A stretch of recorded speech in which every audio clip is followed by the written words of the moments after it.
Chapter 1. The Calm Within the Storm. November 13, 1974. A day Amityville and the entire paranormal world will never forget. The day that marked the beginning of the terrifying events at 112 Ocean Avenue. It was a stormy night, and all one could hear was the rumbling of clouds, the rush of raindrops hitting the ground, and the rolling thunder. If there was anything else one could hear that night, it was the echo of their own thoughts. And this is why no one could hear the sound of the gunshots, the ones that killed 6 members of the DeFeo family, but left only one survivor, Ronald DeFeo Jr. Intriguing, right? Yes, it is. So many questions could arise in one's mind, and the biggest one of them all: how did only Ronald survive while the rest of the family members didn't? The deeper you dive, the more question this case answers, and yet it also leaves us with a huge question mark to questions no one can answer, and for answers no one dares to find. But as someone with a keen interest in the paranormal cases, we surely try to submerge ourselves in this vast ocean of horror, one that few dare to explore. So let's venture into this horror of Amityville.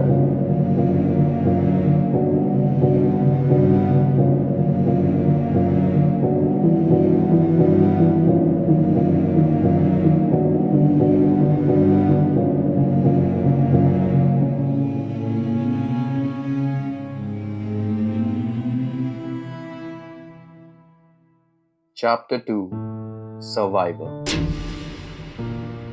Amityville, a small village within the town of Babylon, also a Long Island community with its own police force, now famous for the mass murders and paranormal activities at 112 Ocean Avenue. According to the locals, Ronald DeFeo went early to work, which even his co-workers found unusual. Have you wondered why? After work, he went to Henry's bar, just up the street. After spending some time there, he told everyone he's going to home to check on his family. A short while later, he comes running back into the bar, shouting, "Somebody shot my family!" The police arrived to begin investigation. But first, they safeguarded Ronald. You might ask, why? Why safeguard Ronald? Well, you're not alone. The media asked the exact same question to the police. But the police answered by saying 6 members of the family have been shot and we have no suspect so far. The police also denied calling Ronald a suspect. But they did take him in for questioning. And you know what he told them? He said that a mafia hitman must be responsible for these killings because he had left for work early that day and had already informed his family about his whereabouts. But it wasn't that easy to hide a truth this big, because just a day after the murders, the police found a .35 caliber Marlin rifle in the Amityville cave, right near the DeFeo residence. And soon after, Ronald Ronnie DeFeo confessed to committing the murders. But the real mystery is just about to begin. What we see next is Ronnie DeFeo on trial, and some startling claims were made. The prosecution's psychiatrist stated that Ronnie was fully aware of his actions and that the murders were intentional. But Ronnie's own claims were something beyond belief. He said he was under a demonic possession. This astonishing claim shocked everyone in the courtroom. Ronnie DeFeo claimed he could hear voices, a deep, masculine voice, telling him to kill his family, do it now, and get it over with. He said those voices took over him, influencing him to commit such brutality. But of course, this did not hold up in court, and Ronnie DeFeo was proven guilty of committing these murders intentionally and was sentenced to imprisonment. And so, this trial and Ronnie DeFeo's claims forever leave us one question.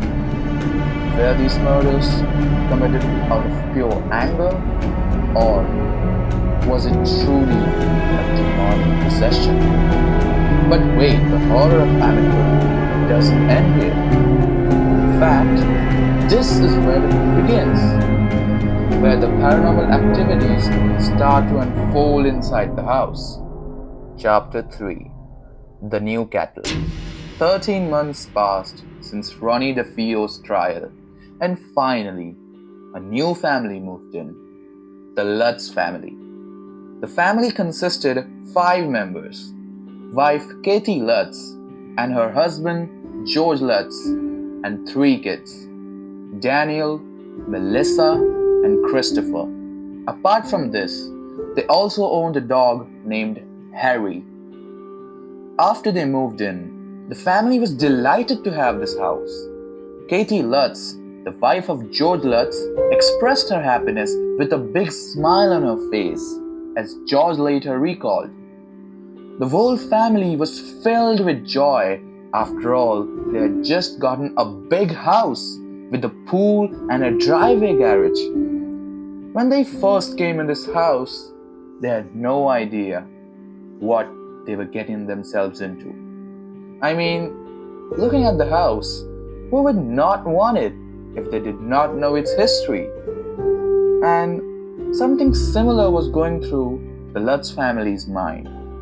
But little did they know, their lives were about to turn miserable. And now, their time in the Amityville house truly begins. When something so horrible, so terrifying happens in a house, you cannot help but think that it leaves a connection there, a trauma that stays until it's ended once and for all. But people like George Lutz might have disagreed on this statement, because what he said to his wife was, houses do not have memories.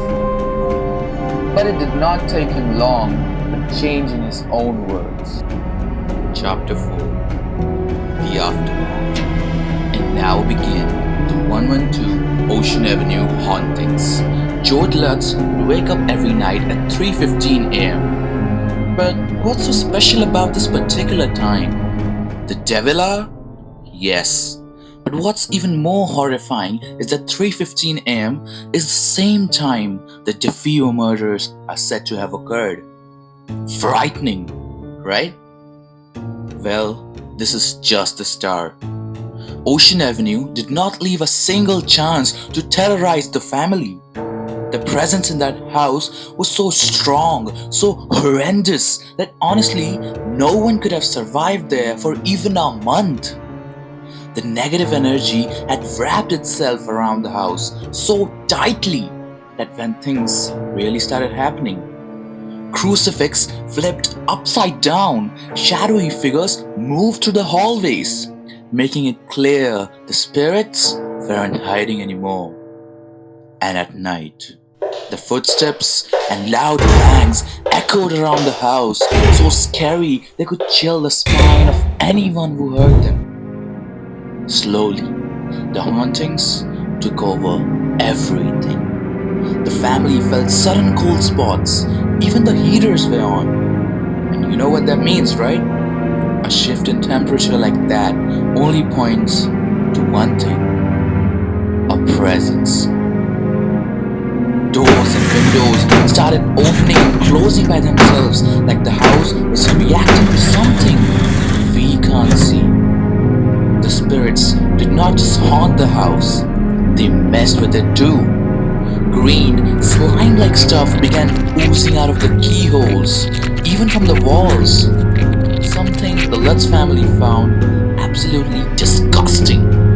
And if seeing all of this wasn't enough, the house had its own way of attacking their senses. Random foul smells appeared out of nowhere, then vanished instantly. No one could ever figure out where they came from or how they disappeared so fast. It was like the entire house was alive and angry. And all of this did not take time to affect the Lutzes, both emotionally and physically. Because now, the spirits were coming for the family. There was no peace in the house, constant discomfort. George's behavior changed. He became angry and would distance himself and would stay obsessed with the fireplace where he claimed to have found peace, the only calm place in the house for him. But for Katie Lutz, it was only worse. She felt that she was being touched by an unseen presence. She felt a force as if she was being pushed, and sometimes slightly off the bed. She experienced a strange physical transformation by which she claimed her face changed temporarily. One night, Katie woke up and suddenly noticed deep wrinkles on her face, like she had aged in just a few seconds. George saw her and described that she looked like a 90-year-old woman. This became one of the most creepiest and most disturbing experiences the family ever talked about. But while all of this was happening, their young daughter Missy made a new friend. A friend no one would ever want. Missy claimed she talked to a pig named Jody. But this wasn't an ordinary pig. I'd say it was more like something demonic, with glowing red eyes that would scare someone for life. Even you, if you just imagine it for a second. Picture this: a demonic pig with vicious, bright red eyes staring at you from the corner of the dark room. That's Jody for you. Even George claimed to have seen a similar figure near the window of Missy's bedroom. But when he went outside to check, there was nothing. So it forever remains an unproven claim. Remember the voices Ronnie heard? Those voices that influenced Ronnie DeFeo did not leave the house with him. They stayed behind and went after the Lutz family. The family started hearing the same kind of echoes, whispers, and faint conversations that would make their blood run cold. Sometimes at night, Katie would wake up to someone calling her name, but every single time, there was no one in sight. And on top of all of this, the family discovered a place in the house that no one even knew existed. A hidden space in the basement. A room later known as the Red Room. Their dog Harry would stand near the basement stairs and bark like crazy, but he refused to step inside. It was almost like he was trying to warn them, telling them there was something in that room, something heavy, dark, a presence filled with pure negativity. But why is it called the Red Room? Well, as the name suggests, it was a small, hidden room painted entirely in red, and many claim that it carried the smell of blood. A thick, metallic smell, like blood, hit their nose and turned their stomachs. And after facing all of that, they had only one choice left. For God's sake, get out! Chapter 5. The Final. The Lutz family could never forget their final night in that house.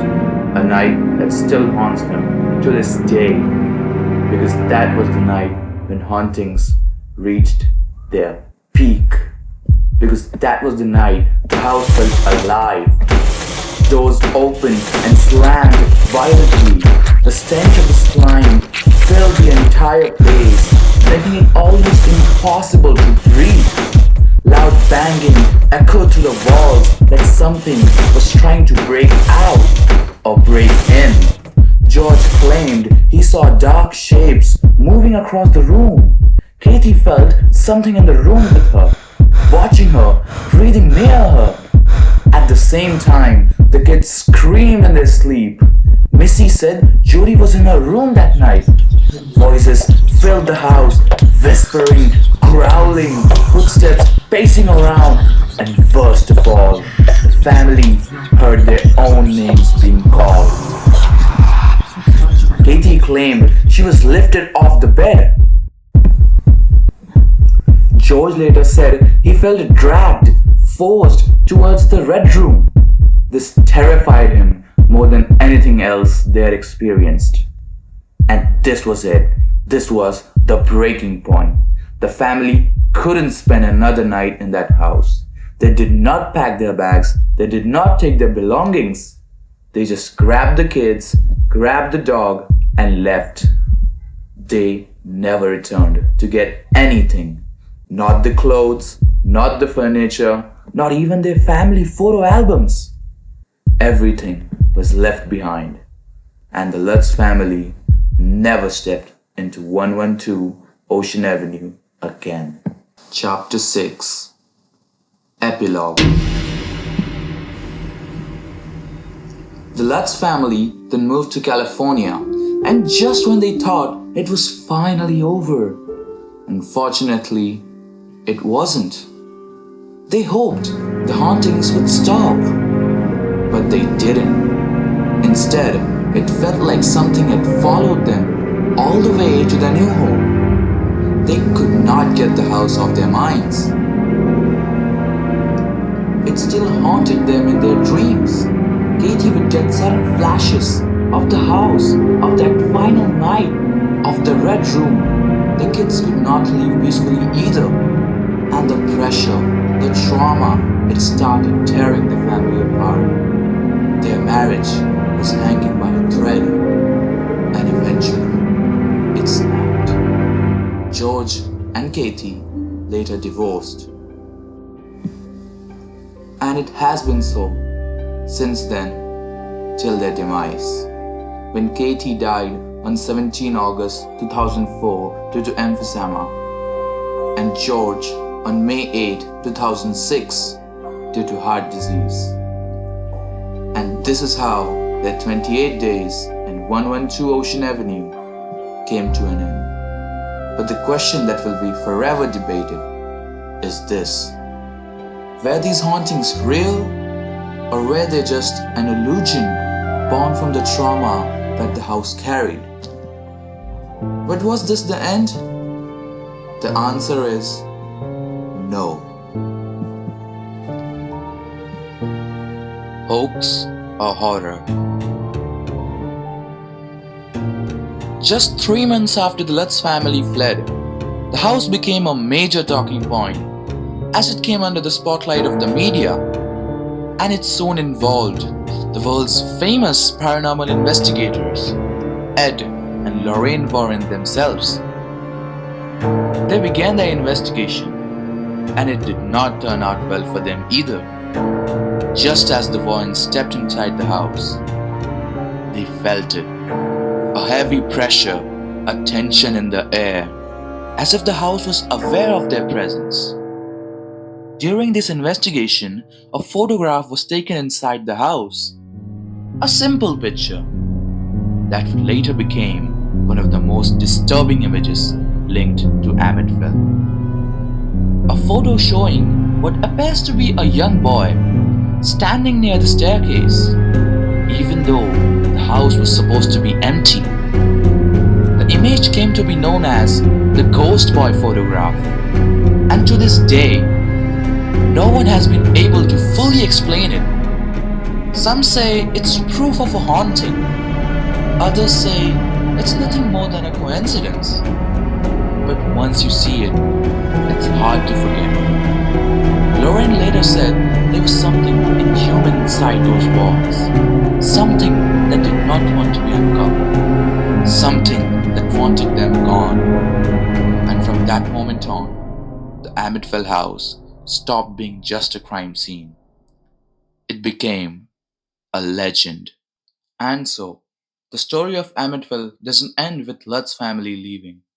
It lives on through photographs, testimonies, and unanswered questions. Because the real mystery was never just the house, it was what stayed behind. So now, the final question remains: was Amityville truly haunted, or was it a terrifying illusion? You decide. Until next time, keep the lights on and listen closely to the silence around you. Because some stories do not end when the episode does, they stay with you, watching, waiting. This is Crypteds in the Dark.